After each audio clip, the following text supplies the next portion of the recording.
first, Trae, was you got one checkbox done, you split, go back home, and something tells me Friday night's going to be rocking at State Farm. Yeah, shit, I hope so.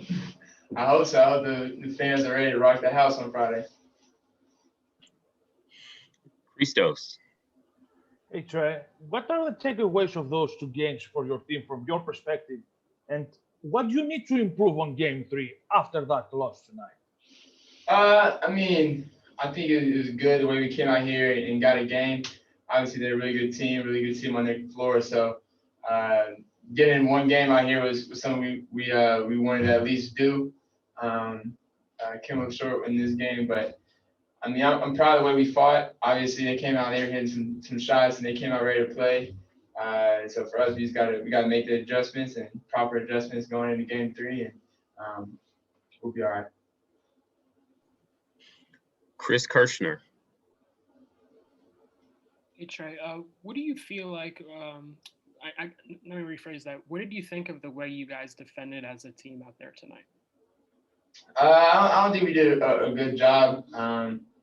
I mean, as a group, I think we could have done a little bit better. Obviously, they scored a lot early on and quick. But for us, we know what we did wrong. We gotta, make the right adjustments going into game 3, and that part of it, that end is especially containing Joe a little bit better. It's something that we gotta focus on a little more. Sarah. Hey Trey, Kevin obviously gave you guys a big kind of spark off the bench tonight. Just all postseason long, but obviously tonight as well. Just what have you seen out of Kevin? He's been doing really good, knocking down shots, being ready, being aggressive, and it's good to see him doing that. We're going to need him to continue to be aggressive for us and be ready to knock down some shots for us. So he's been playing great. We're going to need him to continue to do that. We're going to finish out this series strong. Jeff Schultz. Trey, this is the same situation you guys faced, obviously, after the first 2 games in the New York series. How much can you draw from that, coming back home 1-1?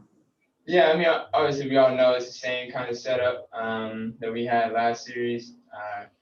But at the same time, it's still last series. We got to focus on this one. They're a really good team.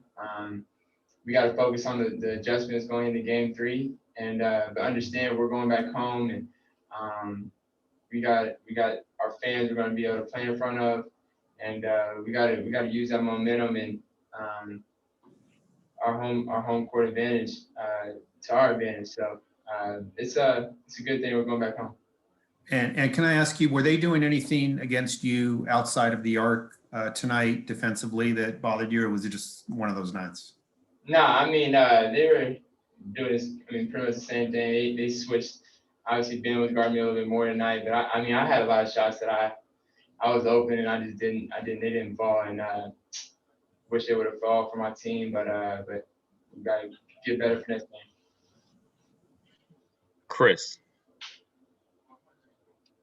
DeAndre's been ruled out the last minute, both games. I'm curious, what have your conversations been like with him to kind of keep his spirits up, and what have you seen out of him just, being on the bench with the guys? Yeah, obviously he's trying his best to get back on the floor and all that, and I don't know, it's injuries is an individual thing, and it's never a team thing when it comes to injuries to an individual. I think when you get injuries, you got to take care of your body and understand your body more than anybody else. So I think Dre's kind of doing that for himself, and I don't blame him. His knee's pretty swollen, so I know him. He wants to be out on that court playing with us, but I know he's definitely cautious about his body too. I'm sorry, Chris. Go ahead. You're good. When they have 2-3 guys on the wing who can score with the way Philly does, how much do you miss someone like DeAndre, who was arguably the best perimeter defender for you guys in the regular season? Yeah. No, you miss him a lot. You definitely miss his presence, especially on that defensive end. He's a great on-ball defender, and even a help side defender.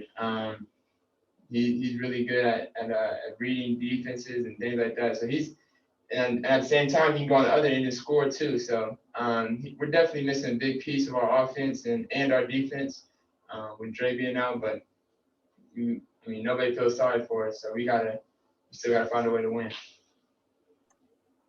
Just a couple more to Zach. I think my math is right, Trey, but I think I had you with just one made free throw and just a few attempts in that first quarter. Were you just trying to get more guys involved, or was it just tough to find a rhythm tonight for you offensively? I think for me, it was they were showing a lot of attention early on, especially getting screens. They were kind of doubling and making me get off the ball. So it's really just within the flow of the game. I mean, the defense is going to tell me what I'm going to do. So I just go out there and make the right play or try to every possession and live with the results. So whether they're forcing me to score a lot more that night or whether they're forcing me to pass the ball, it's my job to make the right play to the right player. So that's how it kind of went tonight. And they were just showing me a lot more bodies. Final question from Maria. Hi, Trae. Hope you're well. What do you think are the strengths that you and your team have to step up and get ready for the next games back home?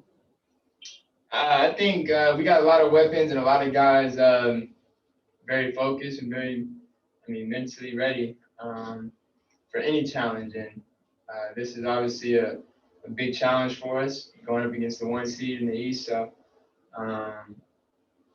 we're going back home now, being able to play in front of our fans. Going to try to use that energy that they bring and give us and momentum for us.